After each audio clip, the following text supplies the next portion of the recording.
I'm 28 male, happily married to my wife Sarah, 31. We've been together for over 6 years and married for 3 years. My mother Laura, 45, had me pretty early on. She always wanted a big family and has been with my dad since they were teens. After she had me, she decided to be a stay-at-home mother, and in the space of 10 years had 7 kids, so I have loads of siblings. She's recently announced that I'm to become a brother again. Sarah and I have been struggling to conceive for the past 3 years. We really would like to have a kid together and considered looking for other options, but my family talked us out of it, saying we shouldn't trust our child with some unknown woman. I have suggested my mother or my sister carry for us if they're that worried, but both of them declined, saying that they can't have any more children and won't be able to carry. My sister has 5 kids, and just to note, I love Sarah regardless if we have a child or not, and I'm willing to adopt, but she really wants us to have our own. Sarah and I have tried a lot of options, and recently, unfortunately, she had another loss, and this was really upsetting and depressing for both of us. So I've shown my support, and my mother, who knew about our struggles and recent news, invited us out to dinner at her house yesterday to support and cheer Sarah up. Sarah wanted to attend as she has a very good relationship with my mother. My entire family was there, and the dinner was going well. Sarah congratulated my mother on her pregnancy, and I thought that would be it. Then my sister announced that she was pregnant again, and basically she and my mother ended up having the baby talk really loudly, where my sister was excited to have another brother, and my mother wanted to have another grandchild. That was too much for Sarah, and she got up and left in tears, and I followed her shortly after. She had to cut off her family because they kept telling her she was not a woman for not being able to have children and was too old, and this got to her too much.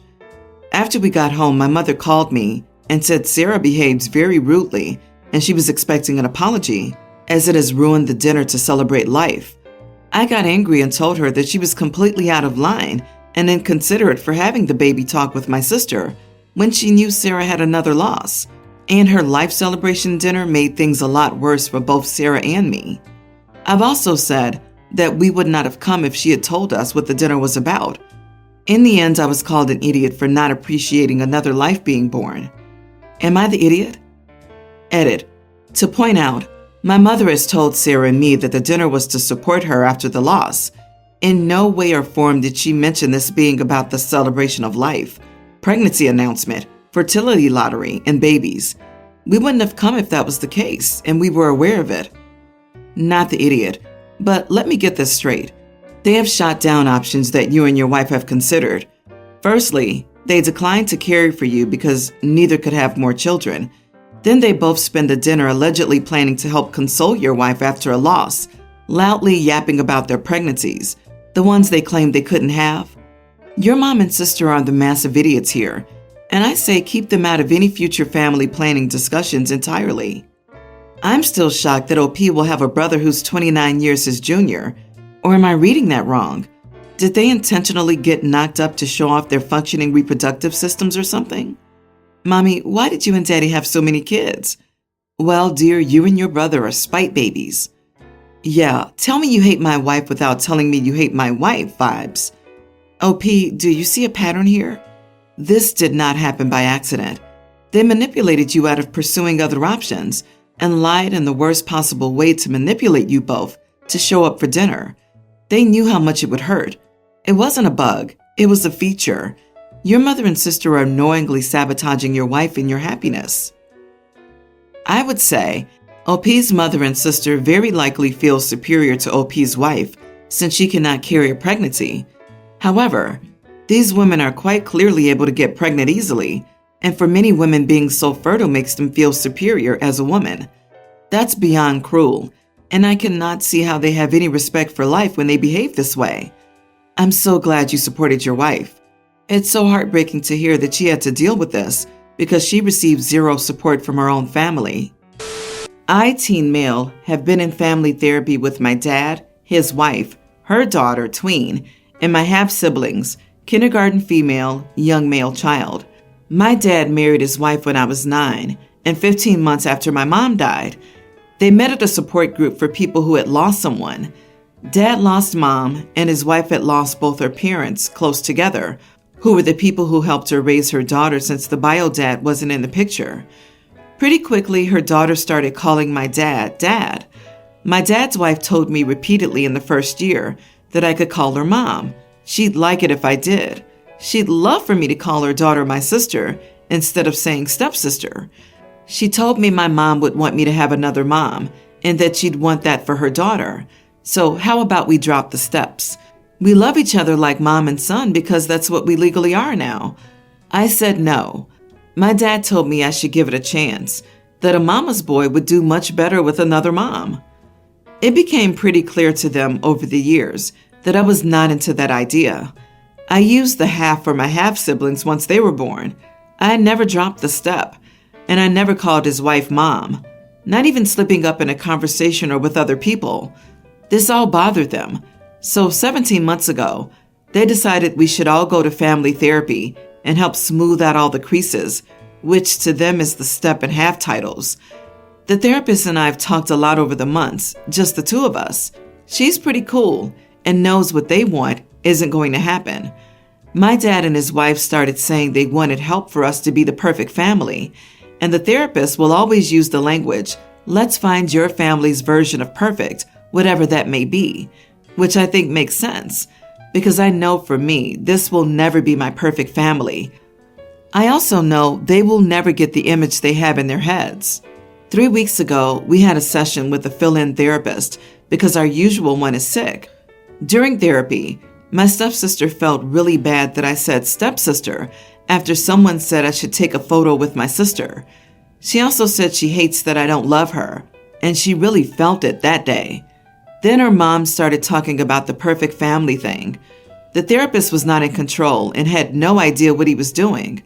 I started getting mad because my dad and his wife were repeating the whole perfect family thing over and over again.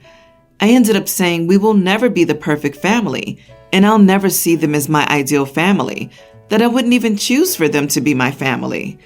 It became a huge fight, and I got grounded for 2 weeks for saying it. My dad told me he was tired of me not trying to make this family work, and he told me I was out of line for saying what I did. Am I the idiot? Not the idiot. I'm so sorry that you lost your mother, first and foremost. Secondly, your dad is a major idiot for trying to force you to feel a certain way about his new spouse and kids. And thirdly, he's a super turd for punishing you for what you expressed in therapy. This is something to discuss with your regular therapist next time because someone needs to straighten that man out. Reach out to your mom's family, particularly your grandparents. Let them know you were restricted from contacting them, but you're now old enough to do so on your own. Call, text, and video chat regularly. Build a relationship. Try to arrange a visit and outing. See if you get on with cousins your age. So sorry for your loss. You're not being unreasonable. Your father lacks empathy. He's decided not to face his grief, but rush into another relationship. His anger at you is because you remind him of his failing to support you as a father and to deal with his grief properly. Your stepmother is an insecure idiot. My male teen, Mom 39, remarried John 44. He has 2 daughters, Kayla, a young teen, and Janice, a teen. They remarried about 4 years ago, and John's parents hate us. They don't like the fact that John remarried and hate me especially. But I think of John as my dad, and Kayla and Janice as my sisters. So it was Kayla's birthday a few days ago, and her grandparents, who adore her, wanted to have a surprise party for her, but keep it between family only. So when I heard of it, I was excited and helped with the cake, etc. On the day, everyone was getting ready, and it was going fine until John's parents asked, what are my mom and him doing here? They're intruding on the party. They then told me I wasn't technically part of their side of the family, and that they were clear enough to say it was a family-only party. I was upset and argued back, and during all the chaos, the surprise aspect of the party kind of fell through, and basically, Kayla came back to see everyone fighting. John's parents told me I ruined the party, and they brought Kayla, plus Janice and John, back to their place instead to celebrate. I think what they did was unreasonable, but I also think I may be the idiot because family dynamics are complicated. I may have blown everything out of proportion. Holy cow, not the idiot. Also, it's hard to determine if John or John's parents are the bigger idiots. I lean slightly toward John for not standing up for the woman he married and saying, "This is my family, like it or lump it." Everything is wrong here except you, my dude. Stand your ground for you and your mom. So they were making a surprise party at your parents' place and expected you and your mother to leave during that time? That's just so much BS, especially since they didn't seem to have any problem with you helping them set everything up. Screw them. They are the idiots. They said family only, and you and your mother are now family whether they like it or not. What were you two expected to do? Leave your home for a few hours and not attend a party happening there? That's unacceptable on their part, and I can't believe your stepfather went along with it. I mean, he is a 44-year-old man and left with them. That is the most concerning part about this to me. You're a young teen. This is not a situation you should have been put in to begin with. I'm finding it hard to understand why more people are not identifying John as the giant idiot. I mean, sure, the grandparents are awful, that's a given. But John saw this go down and then left his wife and stepchild to party with his real family? Really? That's an actual idiot move. I, 38 male, have 2 daughters, Nora and Lily, teens, from my former marriage. I got married to my current wife, who has a daughter, Jenna, a teen. Jenna has a disability. She's in a wheelchair. Before I met her mom, her life was pretty much inside the house. She was homeschooled up until I got her in a private school, but she still struggles with socializing due to growing up so isolated. My wife didn't want to, but I pushed for Jenna to get therapy, which I hoped would help her with her relationship with Nora and Lily. But the kids took their time to get to know her. So yes, they did exclude her from activities, but I had several sit-downs with them in hopes of getting them to understand that Jenna is a normal girl and has so much in common with them, so they shouldn't feel like she's difficult just because of her disability. I thought things were getting better, but days ago, and while we were at a beach resort for 4 days, Jenna stayed with us while the girls kept going out. On our second day, I saw the girls getting ready to get ice cream. I asked Jenna if she wanted to join them, and she said yes. So I asked them to take her with them, and they were unsure at first, but then took her. An hour later, my wife came to me saying that Jenna called her, saying the girls left her near one of the benches and told her to wait 5 minutes till they got ice cream, but didn't come back. So we went there immediately and found Jenna sitting alone while the girls were eating ice cream and hanging out at a different location. I got so mad at them, especially after they admitted to leaving her there. I told them vacation was over for them and had them pack their stuff and take them home. Both were crying and pleading in the car while my wife and Jenna waited at the resort. I dropped the girls off and had my mom stay with them. Then I returned and resumed the vacation. Both girls and their mom were all over me about this, and their mom went on a rant about me favoring my stepdaughter over my biological ones and being a doormat for my wife. The girls were upset, but I explained why I did what I did. Their mom defended them, saying that I shouldn't force them to care for their stepsister and expect them to be her maids and stop their life for her.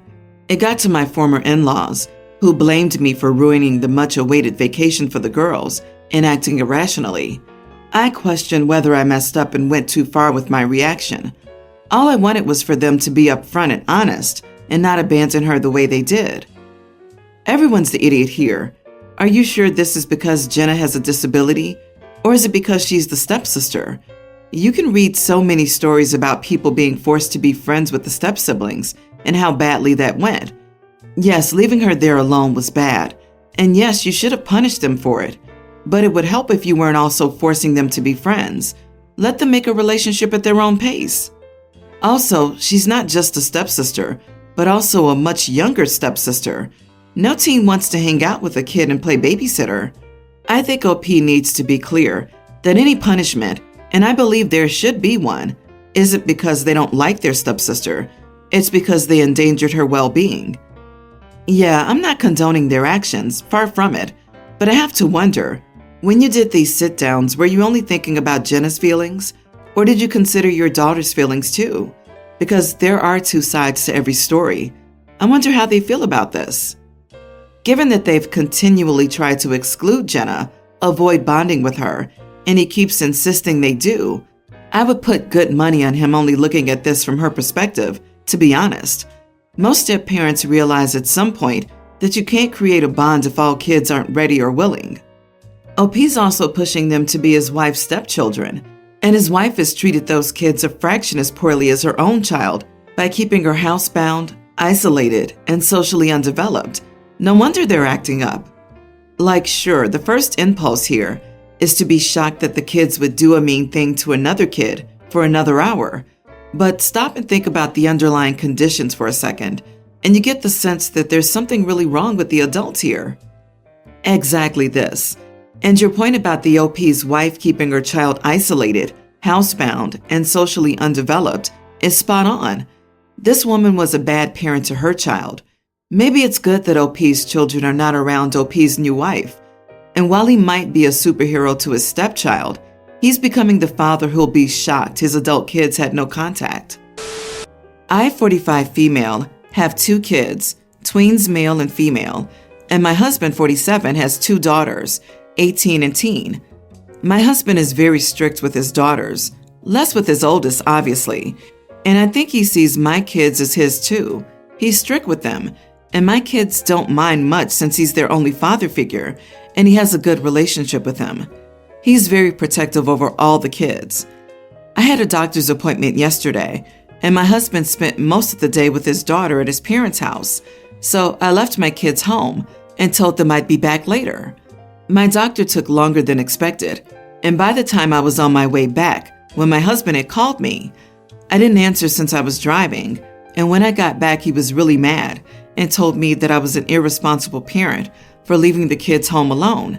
He said they were still young and couldn't care for themselves. I said they're tweens, not 6 and 5.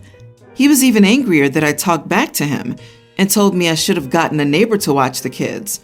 I said again that the kids were old enough to be alone, and they were perfectly capable of taking care of themselves for a few hours. My husband said he had had enough and told me that from now on, I have to stay home if he's not home before he went upstairs. It took me a while to cool down. I was really mad, but later, I wondered if he was right since my kids could have still gotten into trouble. Am I the idiot? Not the idiot for leaving your kids alone if you as their parent felt they were mature enough to handle it. They're not babies anymore. But holy smokes, the rest of your story throws red flags regarding your husband. Angry at you for talking back? Telling you when you are and are not allowed to leave the house? Huh? Is this typical in your relationship? Also, if he knew she was going to the doctor, why didn't he stay home with the children or take them with him? It almost seems like he intentionally wasn't around, so OP would have to stay home with her kids rather than see her doctor. The husband extends his strict rules for the kids to his wife. I only see this getting worse if OP doesn't do something to nip this in the bud, quick. If she can't, she'll have some hard decisions. OP, he is not your parent and has no right to order you to do anything. He has no right to get angry at talking back. You're a grown adult having a conversation about a disagreement, not a petulant toddler. How condescending.